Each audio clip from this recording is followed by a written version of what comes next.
Today I'm going to share a super simple, easy Badam Katli recipe with you using almond flour. You don't have to soak, blanch or grind almonds and still get super amazing katlis. This recipe has no ghee, milk powder or any kind of dairy as well, making it vegan. So let's get started. Here we are making a big batch of badam katlis which will yield you around 50 to 55 katlis, which makes perfect gifts for Diwali. So you can even slash the recipe into half or even double the recipe. In a heavy bottom non-stick pan, add 1 cup water and 2 cups granulated sugar. Mix well and let it come to a rolling boil. Make sure the heat is on medium. Add 1 teaspoon of saffron strands as well. It is completely optional though. Now stir well. The syrup will soon come to a simmer like this, but it is not ready yet. It has to come to a rolling boil like this, and now it's time to add in the almond flour. Now gently add 4 cups of almond flour to this sugar syrup.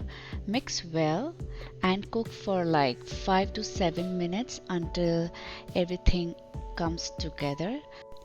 Make sure you are cooking this almond flour mixture on a very low heat. You don't have to have the heat on high, otherwise the mixture can get burnt, and stir it constantly for 5 to 7 minutes.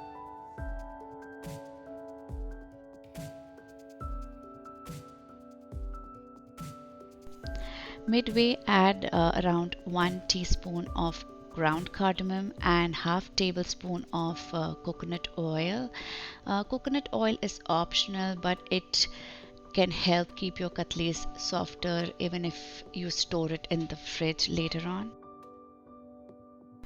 After 7 minutes, this is how you know that the dough is ready to roll.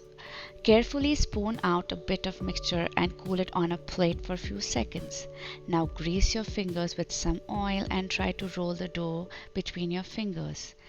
It should hold up and be smooth. If it does not hold up, then you have to cook it extra for 2 to 3 minutes and then proceed with the recipe. Now switch off the flame and keep the pan aside to cool for like 10 minutes before rolling. Now it's time to prepare the rolling station. You can use 2 parchment papers or 2 wax papers. A rolling pin is necessary to roll out the katlis. You can even use edible leaf, that is farak, if preferred so, towards the end. And you will need some coconut oil to grease the parchment paper and your hands and the rolling pin. You can even use vegetable shortening or even ghee. If you are not vegan, grease the parchment paper liberally so that the dough doesn't stick to it and becomes really smooth while rolling. Make sure that the dough isn't cooled down completely. We still want warm dough. So when the dough is just enough to handle, scoop it all over on the parchment paper. Pat it flat with your spatula or with your fingers. As the dough will be fairly warm, you can knead it holding the greased parchment paper like I have done, or generously put a lot of oil, coconut oil, on your palms and your fingers and gently knead it with your hands for a minute or so, and you will see how smooth the almond flour dough turns. Please don't skip the kneading part. It is very important to get a very smooth rolled out almond dough. It will also prevent in forming cracks when you roll out, and finally you'll get very amazing melt in mouth intact almond katlis. Once kneading is done, place the dough in the center of the parchment sheet with the help of a spatula.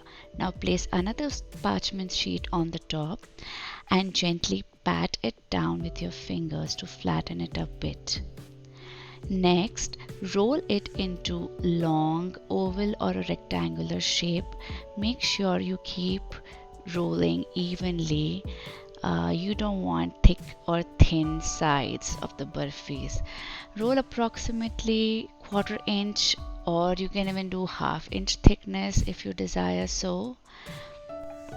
Once you are happy with the thickness, go ahead and apply the edible leaf, the silver leaf or the varak. You can totally skip this step and go directly to the cutting of the katlis. If you're applying the leaf, gently place it over the rolled almond dough and tap it gently. Similarly, you can cover the entire surface area with the edible leaves.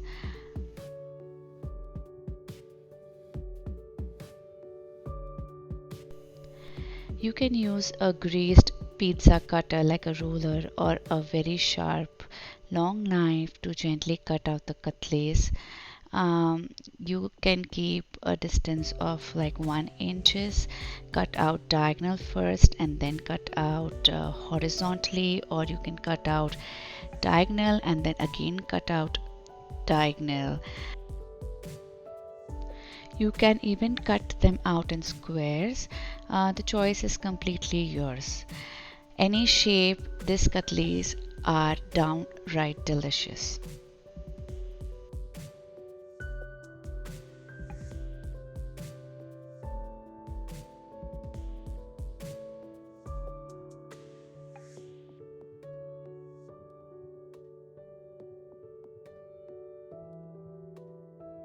You will be left with some uneven shaped katlis over the edges. You can just enjoy it as is, or you can re-roll it, or you can make some pedas out of it.